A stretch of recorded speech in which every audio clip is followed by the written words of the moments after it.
Hello, it's Tommy from a Little Piano Store. This is a Yamaha U1A. It's been professionally reconditioned in Japan. It's in a gloss black finish, which has all been polished, by the way, so there's not a mark to be seen on it. I think you'd have to look really close and be quite picky to find something. But it's in really good condition. You've got 3 pedals. The middle one is your practice mode, so it brings the sound down slightly. This is the sound normally.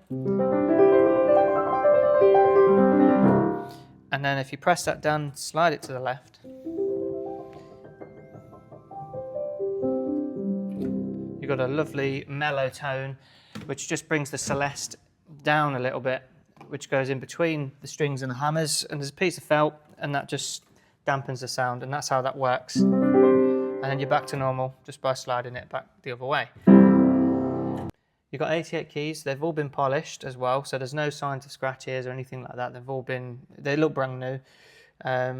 You've also got no sort of dirt down the side of the keys either, because they sand all those and they clean them up. So there's none of that. It's almost like a brand new piano again. It's as close to a brand new piano as you can get, really, to look at it and to play it. And it's a lovely piano. It is on at 4095, so it might sound quite a lot, but this piano will last you another 30 or 40 years at least. So it's £100 a year if you look at it like that, and even at the end of that, it's still worth something. So £100 a year essentially, which doesn't sound as bad really. It's less than Netflix anyway, if you put it that way. And you get so much more enjoyment out of it, depending on how much you play it and how much you really want to invest your time into it, really. The piano is good for anyone, really.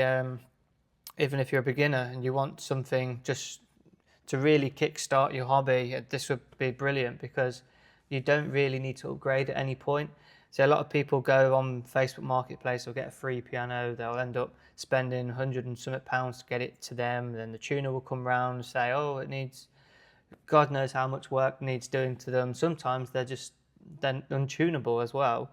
So you waste a lot of money getting a cheap piano, and then trying to, if it is okay, you try and sell it, and then you have another bit of hassle there, and you go to this anyway. So some people just try and get rid of all of that hassle and just go for something good straight away, and there's nothing to worry about. If you are an advanced player, these mostly do go to advanced players, or people that are at sort of grade 5 and really sort of taking it seriously. Then it's good for that as well, because it does everything you'd need it to. So when they come from Japan, they always need a little bit of tweaking done, especially into the action once they've settled in. So the hammers can get a little bit closer to the strings, which will improve your touch and your dynamic range as well, because the hammer is traveling for longer. So more of that energy is put into the travel of the hammer, and obviously that converts then to the sound and the output of what you get from that. It improves the feel, of course, as well. And because the hammer's getting closer and checking a bit closer as well, you get a better repetition. So I wasn't able to do that as good before. So it's well worth having them regulated.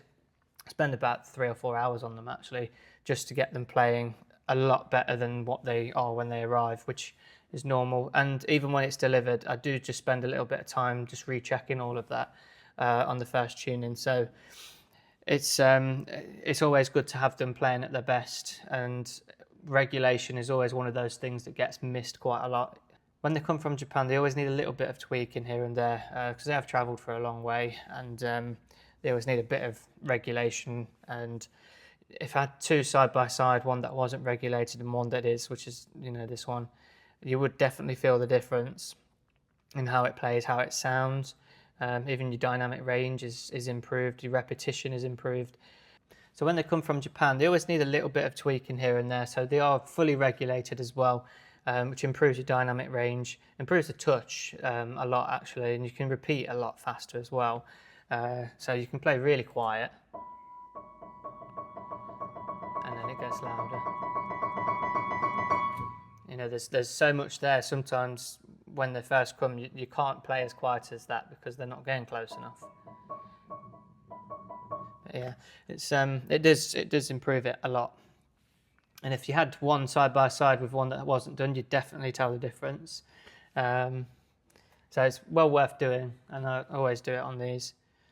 Got a nice medium touch, well balanced sound.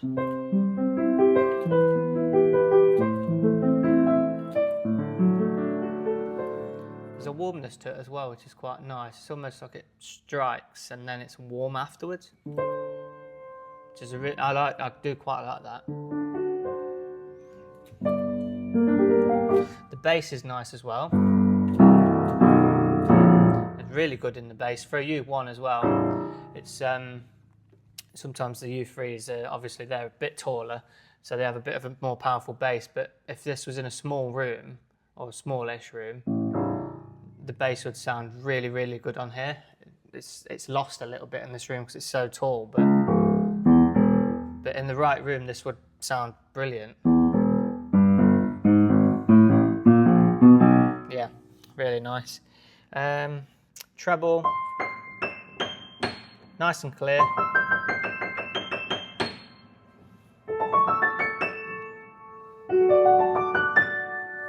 Rings on nice as well. It's a good sign of a good soundboard, that. Yeah, still going. You can hold that pedal down all day probably and it's still so yeah, not much more I can say about it other than that. So